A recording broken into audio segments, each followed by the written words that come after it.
سلام به کانال آشپزی با سمیه، خیلی خوش اومدید. خورش فسنجون یکی از اصلی ترین و خوشمزه ترین غذاهاییه که با طعم ترش و شیرینش طرفدارای زیادی داره. بریم که درستش کنیم. مواد لازم: سینه مرغ 600 گرم. مقدار موادی که من میگم برای 4 نفر کافی هستش. شما میتونید از قسمت‌های دیگه مرغ هم استفاده کنید. مغز گردو 200 گرم. پیاز متوسط 1 عدد. رب انار غلیظ حدود 2 تا 3 قاشق غذاخوری. اگه رب انار شما رقیقه بیشتر استفاده کنید. نمک و فلفل سیاه از هر کدوم نصف قاشق چایخوری. شکر 1 تا 2 قاشق غذاخوری در صورت دلخواه. زعفرون دم کرده 1 قاشق غذاخوری به دلخواه برای طعم بهتر. گردوها رو با هر وسیله‌ای که دارید خورد کنید. ریز بودن یا درشت بودن گردو سلیقه‌ایه، ولی من تو این اندازه‌ای که می‌بینید خورد می‌کنم، در حد پودر سوخاری. گردوهای خورد شده رو داخل یک قابلمه بدون روغن روی حرارت متوسط تفت بدید حدود 2 تا 3 دقیقه تا بوی خامیش گرفته بشه و کمی برشته بشه. مراقب باشید که نسوزن. تفت دادن گردو باعث آزاد شدن روغنش میشه. بعد اینکه گردوهاتون رو تفت دادید 3 پیمانه آب سرد به گردوها اضافه کنید. حرارت رو زیاد کنید تا به جوش بیاد. بعد جوش اومدن حرارت رو کم کنید، در قابلمه رو ببندید و اجازه بدید گردوها به مدت 2 ساعت روی حرارت ملایم بپزن. توی این مدت هر از گاهی هم بزنید و اگه آب خورشتتون کم شد کمی بهش آب سرد یا چند تا تیکه یخ اضافه کنید.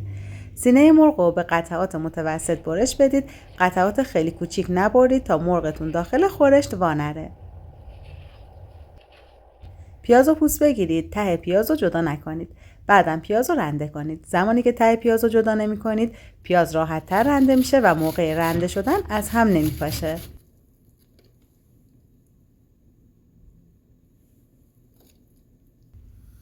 داخل تابه 1-2 قاشق روغن بریزید. پیاز رو تفت بدید تا طلایی بشه.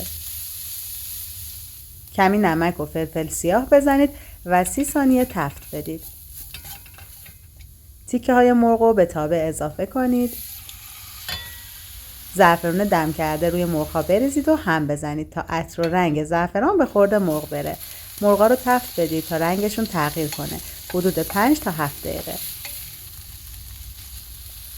بعدم از روی حرارت برشون دارید. رب انار رو در نصف پیمانه آب سرد حل کنید. این کار باعث میشه رب انار به طور یک نواخت پخش بشه. اگه رب انار شما رقیقه نیازی به این کار نیست. بعد از 2 ساعت رب انار رو به قابلمه اضافه کنید. هم بزنید. بعدم مرغ‌های تفت داده شده رو به قابلمه گردوها اضافه کنید. هم بزنید تا مرغ کاملا با سس گردو مخلوط بشه. اگه دیدید آب خورشتتون کمه، میتونید کمی آب سرد یا چند تیکه یخ به خورشت اضافه کنید. حرارت رو زیاد کنید. جوش که اومد حرارت رو کم کنید. اجازه بدید خورشت 1 ساعت دیگه بپزه تا مرغ کاملا پخته و سس غلیظ و جا افتاده بشه. در 15 دقیقه آخر پخت طعم خورشت رو بچشید. اگه خیلی ترش بود 1 تا 2 قاشق غذاخوری به دلخواه میتونید شکر بهش اضافه کنید.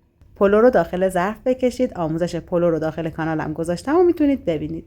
و به به، اینم از خورش فسنجون مجلسی فوق‌العاده خوشمزه و جا افتاده ما که آماده شد. امیدوارم این خورش فوق‌العاده خوشمزه رو درست کنید و در کنار خانواده از خوردنش لذت ببرید.